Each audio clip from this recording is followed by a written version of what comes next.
এটা শুধু ওনার উপর বরপত্য হবে না, ওনার পুরো সরকারের উপরে আসলে এই যে অন্তর্বর্তীকালীন সরকার,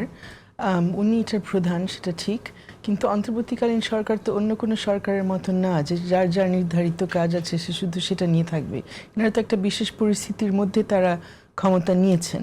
এবং সেখানে তাদের সবার কিন্তু কাঁধে কাঁধ মিলিয়ে যেই পরিস্থিতি তাদের সামনে আসে না কেন সেগুলো মোকাবেলা করার কথা। যে পরিস্থিতি আমরা গত অনেক দিন ধরে দেখছি, গত কয়েকদিনে পুরো পরিস্থিতি আরও প্রকট হয়ে দাঁড়িয়েছে যে এমন একটা ঘটনা যখন ঘটলো এই যে দুদিন আগে যে দুইটা পত্রিকার অফিসে, আর এমন যে কোনো পত্রিকা না, মানে দেশের শীর্ষস্থানীয় যে দুটি পত্রিকা তাদের উপর যখন হামলা হলো, পরবর্তীতে সংবাদ মাধ্যম একদিকে, অন্যদিকে সাংস্কৃতিক প্রতিষ্ঠান, প্রথমে ছায়ানট, তারপর উদিচি, ছায়ানটের ভেতরে আবার শিক্ষা প্রতিষ্ঠান নালন্দা স্কুলটাও সেখানে আছে, এদের উপর যখন আক্রমণ হলো সেই সময় এক তো আমরা এক্সপেক্টই করতে পারতাম যে প্রফেসর ইউনূস নিজেই সেখানে সব ধরনের ব্যবস্থা নেবেন, কারণ শেখ হাসিনার আমলে, গত সরকারের আমলে যখন উনি বিভিন্ন ধরনের নিপীড়নের এবং হয়রানির শিকার হয়েছিলেন, তখন প্রথম আলো এবং ডেইলি স্টার অনেক ঝুঁকি নিয়ে ওনার ব্যাপারে ওনার রিপোর্টিং করেছেন, ওনার পক্ষে অনেক বক্তব্য ছাপিয়েছেন, অনেক কিছু করেছেন, ওনার পাশে দাঁড়িয়েছেন, সোজা কথা। তো ওনার একটা ব্যক্তিগত সেখানে ঋণও থাকার কথা যে যারা ওনার পক্ষে কথা বলেছেন, যেখানে প্রায় কেউ কথা বলতে রাজি হয়নি, তাদের সেই জন্যই ওনার দাঁড়ানো উচিত ছিল। আর আদারওয়াইজ অফকোর্স ওনার এখন রাষ্ট্রের দায়িত্বে আছেন, সেই জন্য তো ওনার দাঁড়ানো উচিত যে কারোর জন্য যে বিপদে পড়বে। তো কেন উনি থাকা সত্ত্বেও সেখানে, এবং আমাদের ক্যান্টনমেন্ট সেখান থেকে 10 মিনিট দূর থাকা সত্ত্বেও কেন ওখানে সেনাবাহিনী পর্যন্ত আসতে পারলো না, পুলিশ তো আসলোই না সেভাবে, ফায়ার ব্রিগেড আসতে পারলো না, কারণ সময় মতো আসে নাই, কারণ তাদের যে খবর আমরা অন্যদের কাছে পরে শুনেছি যে তারা বারবার বলেছেন যে তাদেরকে যদি নিরাপত্তা দেওয়া হয়, সেখানে সেনাবাহিনী অথবা পুলিশ যদি থাকে তাহলে তারা আসবে, তার আগে তারা আসবে না, তাদের আসতে অনেক দেরি হয়েছে। এগুলো অবশ্যই সব তদন্ত করে বোঝা উচিত এক্স্যাক্টলি কি হলো, কেন হলো, কার ব্যর্থতা ছিল। এই দুদিনে আমরা বিভিন্ন জনের সাথে কথা বলে যা বুঝতে পেরেছি, তো আমার কাছে মনে হচ্ছে যে অন্তর্বর্তীকালীন সরকারে যারা আছেন তাদের মধ্যেও অনেকে আছেন যারা এই সংবাদ মাধ্যম, দুইটি পত্রিকার ক্ষেত্রে যারা যথেষ্ট ঋণী, যে তাদেরও খবর তারা লিখেছেন, এখানে আমাদের আইন উপদেষ্টা সেখানে নিজেই কলম লিখতেন, অন্যদের খবর ওখানে বারবার ছাপানো হয়েছে,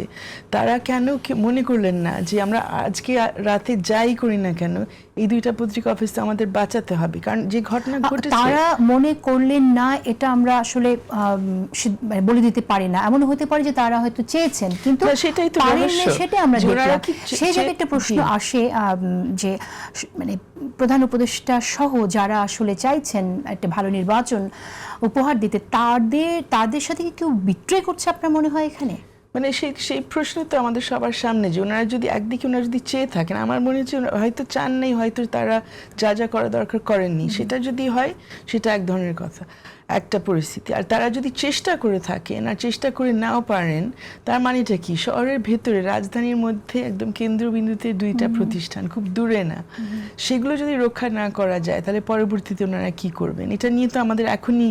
আসলে একটা ধারণা পাওয়া উচিত ওনাদের কাছ থেকে যে কেন পারলেন না, ওনারা কার কাছ থেকে সহযোগিতা চাইলেন যারা রাজি হলো না যেতে, অথবা তাদের নিজেদের মধ্যে কোনো এখানে বিভেদ আছে কিনা যে কেউ কেউ চায়নি যে এদেরকে উদ্ধার করা হোক। আর দুটো প্রশ্ন খুব মাথায় আসলে এই ঘটনাগুলোর পরে, যে এরকম কোনো অপরাধ এই সব জায়গায় আপনারা দেখবেন, ছায়ানটের সামনে, ডেইলি স্টারের সামনে, প্রথম আলোর সামনে, এখন গতকালের পরে উদিচির সামনে পুলিশ ওই হলুদ টেপগুলো টেনে দিয়েছে ক্রাইম সিন বলে, এখানে যে এখানে অপরাধ ঘটেছে তাদের তদন্ত করতে হবে। তো ক্রাইম সিন যদি হয়ে থাকে, ক্রাইম হলে তো একটা মোটিভ খুঁজতে হয় যে কার ইন্টারেস্ট আছে এই ধরনের আক্রমণ করাতে। মান্না ভাই যে কথাটা বললেন এটা আসলে অনেকটা পূর্ব পরিকল্পিত মনে হচ্ছে, কারণ ঘোষণা দেওয়া হয়েছে আগে থেকে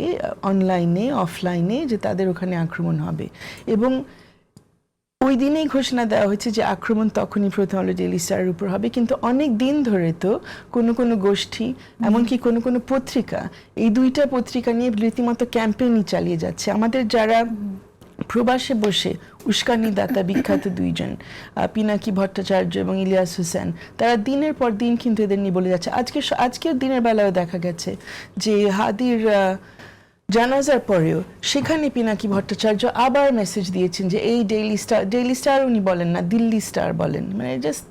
নোংরামি রীতিমতো। এবং সেখানে বলছে দিল্লি স্টার কেন লিখেছে, যেখানে শত শত মানুষ হয়েছে, যেখানে লক্ষ লক্ষ মানুষ হয়েছে। এখন ওনার তো কিছু ন্যূনতম ধারণা থাকার কথা যে কিভাবে সাংবাদিকতা হয়। আপনি যেহেতু জানেন যে নিশ্চয়ই দিনের শুরুতে শত শত ছিল, সেখান থেকে হাজার হাজার হয়েছে, তারপর হয়তো লক্ষ লক্ষ হয়েছে। এক সময় রিপোর্ট করেছে শত শত, পরে হয়ে গেছে লক্ষ লক্ষ। তো ওটা যদি কেউ ইচ্ছা করে অন্যভাবে যদি সবার কাছে পরিবেশন করে, সেইভাবে তো রিয়াকশনটাও আসবে। এবং ঠিক এই পরিস্থিতি আমরা দেখেছি গত কয়েকদিন ধরে। এবং সেখানে আরেকটা প্রশ্ন, আজকে থেকে আমরা দেখছি ওই ইলিয়াস হোসেনের কয়েকটা পেজ নামানো হয়েছে, ফেসবুক থেকে একটা অ্যাকাউন্টে বন্ধ হয়ে, একটা বা দুটো অ্যাকাউন্ট মনে হয় বন্ধ হয়েছে আজকে। তো এটা তো খুবই ভালো যে অবশ্যই সেটা হলো।